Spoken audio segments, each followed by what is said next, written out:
Hey there, welcome to the channel. I'm looking on getting into doing some motovlogging a bit, but I currently don't have the microphone. I'm waiting on that to arrive via Amazon. But I was out for a ride today, and a car tried to merge into me, so I just wanted to go over that footage a little bit and kind of talk about it and share my thoughts and how things really should be going, and just call out this Oblivious driver, I guess it is. This happened as I was getting onto the interstate. The way that this intersection works is there's two lanes that are going onto the interstate, and pretty much as soon as the on-ramp meets the actual highway, the rightmost lane merges into the left lane of the on-ramp. With how this highway is paved, there's lines between the lanes that let you see where the lanes are even whenever there aren't lane markings. And so that's one of the things that I want to point out here, just to kind of keep bearings of where everything is as this whole situation unfolds. At least here, nobody has the responsibility to let you merge. You have to merge onto the road yourself safely. You can't cut anyone off. You can't force people out of the way. You have to slow down, find your hole, and get in there. Nobody else is required to move for you. So as I'm getting up here, as I normally do merging onto this ramp whenever I'm driving or on the bike or whatever, as soon as I get the dotted lines onto the interstate, I'm looking to merge out of the on-ramp lane as it is. Because while the right lane merges over immediately, maybe about half a mile down the road, the lane that I'm starting in also merges onto the interstate. So there's no sense of me standing around in this lane or waiting around in this lane, just waiting to be forced onto the interstate anyways. So I start shoulder checking immediately just to make sure there's no cars coming up right behind me, making sure that I'm not going to get pretty much taken out as soon as I change lanes here. So something I want to point out here is the groove that indicates the lanes on the road. At this point, the rightmost lane is already expired. There's no more right lane anymore. It's merging over into the left lane. So here, after I've already shoulder checked, I know that the lane that I want to go into is clear. So I started the process of merging over there, and the rightmost lane on this on-ramp's already half gone. Pretty much as soon as I cross the line into the leftmost lane, out of the corner of my eye, I catch this other vehicle that's already halfway into the lane that I'm in. Being on a bike, yeah, I'm small and I don't take up that much of a lane, but I'm still entitled to the entirety of the lane. Nobody should be merging in next to me. Nobody should be in the same lane anywhere beside me while I am in control of the lane. And that rolls over with merging as well. Even though I'm looking to merge out of this lane, that doesn't give anyone the right to start sharing the lane with me side by side. But instead, what this driver is doing is they're letting the solid white line on the edge of the interstate guide them.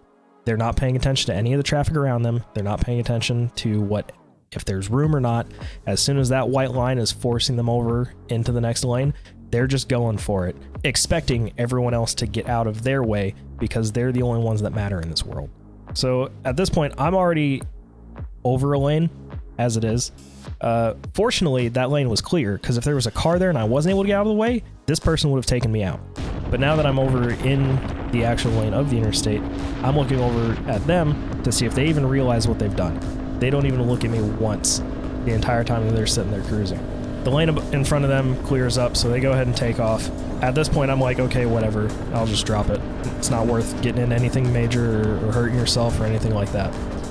But then as we continue forward, whenever that right lane there ends, they do the same thing again further up down the road. They're following that solid white line. As soon as that line forces them over into the next lane, they just cruise along with it.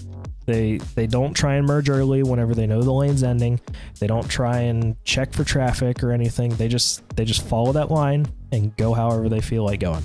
Here you can see up ahead where they're going in. Pay attention to this little bit of overgrowth on the wall. That'll be our marker whenever we get up there ourselves, so that way we can see just how wide this lane is.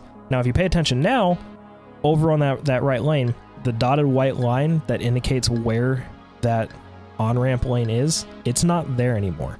That lane's already ended way earlier, and they are only just now merging in way down the road. Now that we've moved up, you can see that groove in the pavement that indicates the full width of the lane that's actually supposed to be there.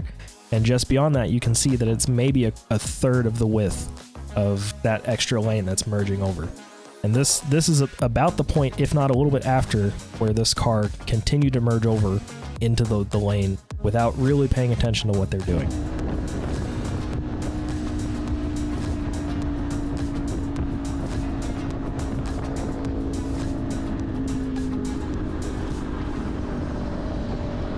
So as we're continuing forward, just with natural flow of traffic, I end up catching up a bit to this car. So I decide, like, hey, I'm just gonna indicate to them, like, hey, pay attention to what you're doing. So I get up here next to them. They're still not really watching. I give a little bit of a rev. They glance over, and I just point two fingers at my own face, just kind of like a, hey, watch what you're doing, because they were not paying attention at all to anything they were doing on this road. So at that point, I just continued on, tried to get out of there, because the last thing that I want is for a distracted driver who's not paying attention to what they're doing to come up and rear-end me and take me out too, because they're going to win. They're in a car. I'm not. It's not going to be a fun time for me, even if I did nothing wrong. So, with that, I thank you all for tuning in. Hopefully here soon I'll have an actual microphone and can give these live commentaries instead of doing it in post-production later on. Don't forget to hit like and subscribe. I'll check you all in the next one.